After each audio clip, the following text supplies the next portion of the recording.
So let's talk about the cornerstone of employee communication experience, which is typically the intranet. And we've gone through a lot of iterations of intranets. In the previous cycles, we've had some big changes like the introduction to enterprise social and how that transformed intranets into these more engaging, where you had comments and you had interactions and you had more sharing and you had potentially people actually submitting stories a lot more frequently. So we had this change in the way intranets worked over time, starting from, IT managed table of content style pages that, the business couldn't update to now these like search and audience targeted experiences to eventually, these ones that hopefully support a level of personalization, act as a digital workplace hub or a digital hub for your digital workplace.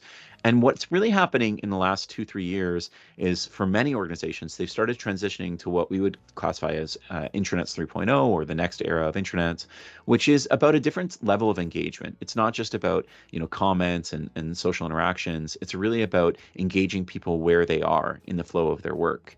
And so this idea of going to the intranet instead of the internet coming to me where I am is a big change for a lot of corporate comms leaders, a lot of HR support leaders, and more. So that's the emphasis. So every time you're in a meeting and someone says, how do we bring people to our department site or how do we bring people to our intranet? That's the wrong discussion to be having. It should be more about what's of value, content, services, et cetera, here, and how do we bring it to where users are in the flow of their work. And if you start to change that narrative, you'll find that that's when you're starting to shift your design for your intranet to be a bit more modern and a little bit more sustainable. The other piece to it is that we have a lot more opportunities for dynamism within intranets. And this is mainly because of the AI improvements over time. It's not like AI is brand new. We've had AI in things like algorithmic recommendation engines inside of SharePoint for quite a few years now.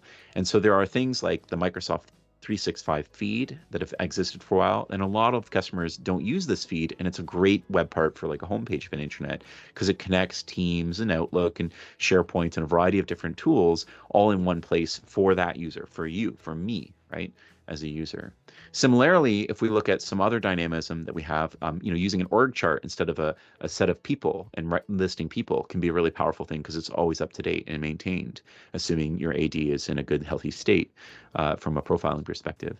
You can also use these capabilities where we have some newer capabilities, and we'll talk about those from an AI perspective.